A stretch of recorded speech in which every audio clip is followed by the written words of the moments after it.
Special meeting of August 27, 2020 to order. First, I have an announcement. The Philadelphia City Commissioners met virtually in executive session on July 9th, 2020 to consult with our attorney on a legal matter. Now, before we hear public comment, I would just like to remind everyone how the public comment works. Philadelphia residents and taxpayers shall be afforded the chance to give public comment. Speakers shall identify themselves and state where they live, or, if they are not a resident of Philadelphia, that they are a Philadelphia taxpayer. Public comment is not an opportunity for dialogue or Q&A. It is public comment. Each speaker shall have 2 minutes. However, I may extend this time at my discretion. I may also allow additional speakers at my discretion. All public comments must be relevant or germane to board business. This means that the subject matter of all comments must be limited to items or issues which are currently before the board for consideration, or which may come before the board for consideration at a future meeting. Anyone wishing to provide documents, petitions, photographs, or other materials to members of the board should give copies of those items to the secretary for distribution. Finally, it is my responsibility to preserve the order and decorum of the meetings.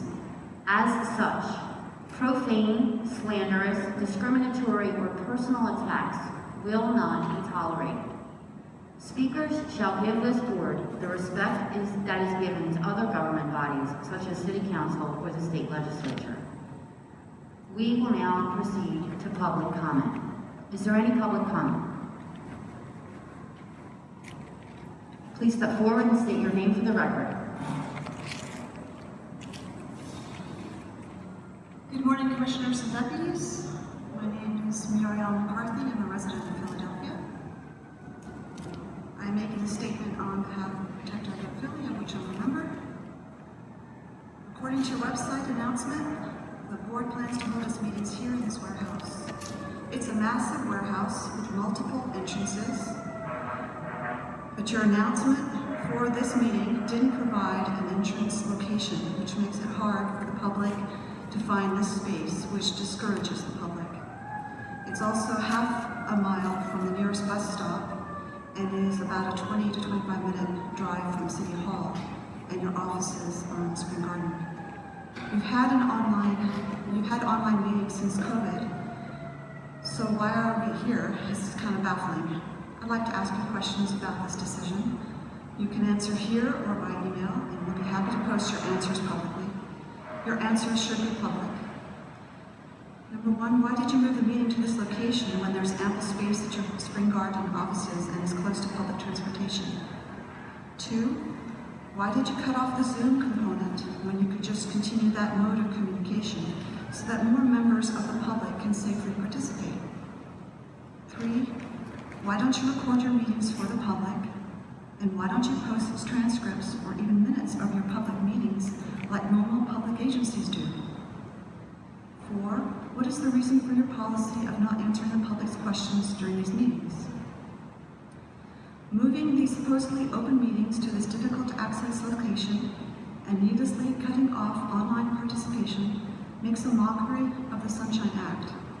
You are preparing for a momentous election at a critical time. This is not the time to skirt the law. If you actually want to include the public, then you should add back a way for the public to participate online so that more people can be involved in these meetings. They can remain safe from COVID exposure, and they can have the opportunity to offer public comment in a public forum. The Sunshine Act requires that you are transparent and include the public in open meetings. One more sentence. This location and mode of communication is not open. Please restore an online meeting format as well as the in-person option. Thank you. Thank you. I have a comment that Sharon Strauss sent to you by email through the public email, public comment form. I'm sorry. Your time for public comment is over. If you're not going to read, if you're not reading her comments, she's asked me to read them here because she was not able to attend. She would have to see, there was a mode of, for people to submit public comment. So that individual is welcome to do that. Thank you. She's asked me to represent her here. That her comment is not being read. Yeah, I'm sorry, Murielle, but she's not here, and I mean, you're just telling me that, so you can just... She wrote that in the email. I have You that. can leave your comment for the secretary. Thank you very much.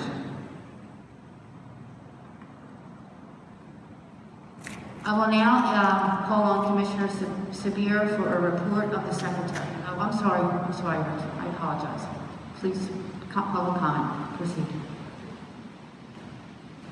Good morning, Commissioners. My name is Rich Garella. I'm a resident and taxpayer in Philadelphia. Let me get a little closer here. So first I want to comment that the Sunshine Act, if you have an executive session, which you just announced, the Sunshine Act requires that you specify the reason for that. You have to specify whether there's litigation, what that litigation is, or what the legal topic is. You can't just say legal advice. You need to explain it to the degree that the public can understand why you needed to have an executive session. That was a Pennsylvania Supreme Court decision, Reading Council versus Reading Eagle. Secondly, we sent you an open letter signed by many groups last month, which spoke about vulnerabilities that the board has introduced, legal vulnerabilities to the election that the board has introduced by failing to follow various election code requirements and by failing to have written procedures that would protect those legal vulnerabilities. We asked you to respond and hoped that you would address these problems before they arise in November. We've received no response, and we still hope to. Thirdly, by the way, that letter was signed by many organizations like Pennsylvania State NAACP and National Organization of Women and Council of Churches, CMAC, Juntos, many more. Thirdly, since you're not reading the emailed comments, and we have no reason to know, those people commenting don't even know if you've read them and aren't able to make sure that other members of the public have them, I'm going to read a comment from Meg Berlin, who is also unable to attend in person. It's fairly brief. She says, I'm disappointed that in this time of COVID, you are not putting your meeting today, on Zoom, something that you have been able to do previously. Can I finish these 3 sentences? No. Thank you. Okay. Proceed.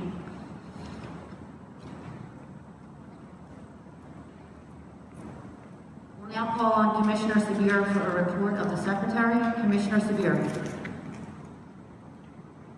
All the comments that were emailed by 9:45 were shared with the commissioners and the deputies at 10 a.m. and have been provided to each commissioner at the beginning of the meeting and are available at the public comment table. We received 1 comment from Meg Berlin. I have received it and asked that it be moved into the record. I also reviewed it and agree it should be moved into the record. I also reviewed it. Please move it into the record.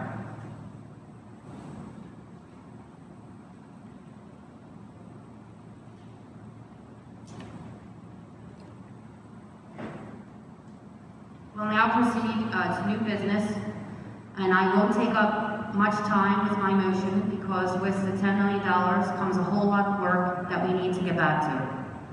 I would just like to thank all of our dedicated staff who worked tirelessly to prepare the grant proposal, our lawyers at the law department who negotiated the grant agreement, and especially the Center for Tech and Civic Life for this generous opportunity. This grant will help us give the voters of Philadelphia the safe, smooth, and secure election that they deserve. If approved, we will be able to move forward in implementing plans to process applications and ballots more quickly. And we will be able to open a sufficient number of polling places throughout the city. Additionally, we will have the opportunity to set up a considerable number of satellite election offices throughout the city and recruit and train an adequate, realistic number of poll workers, along with the ability to provide these essential election day board workers with ample PPE.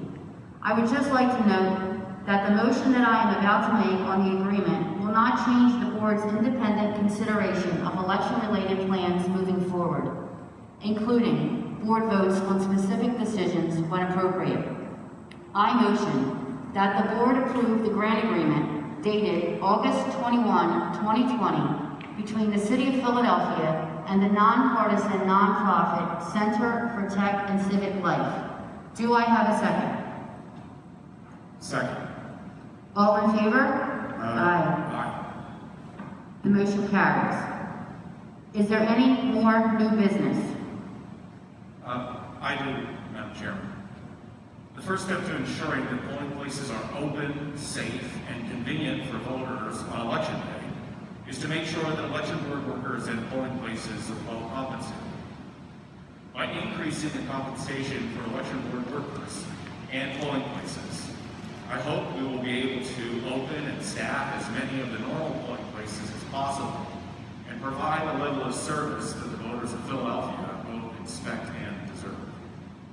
I would like to make two motions that I believe will support these efforts and will set us on a right path for a successful election.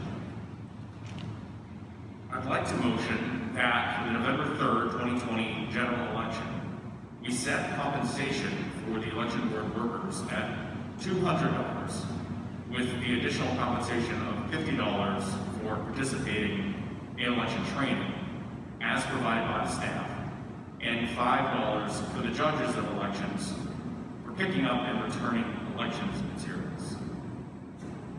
Do I have a second? Second. In favor?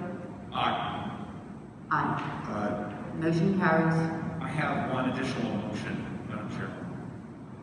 I make a motion that for the November 3rd, 2020 general election, we set compensation for each non-public polling place location at $110 per division, plus an additional $200 for cleaning. Do I have a second? Second. Aye. All in favor? Aye. Aye. The motion carries. That's all I have, Madam Chair. Thank you. Is there any more new business? Hearing no new business or old business, this meeting is adjourned to the call of the chair. Thank you.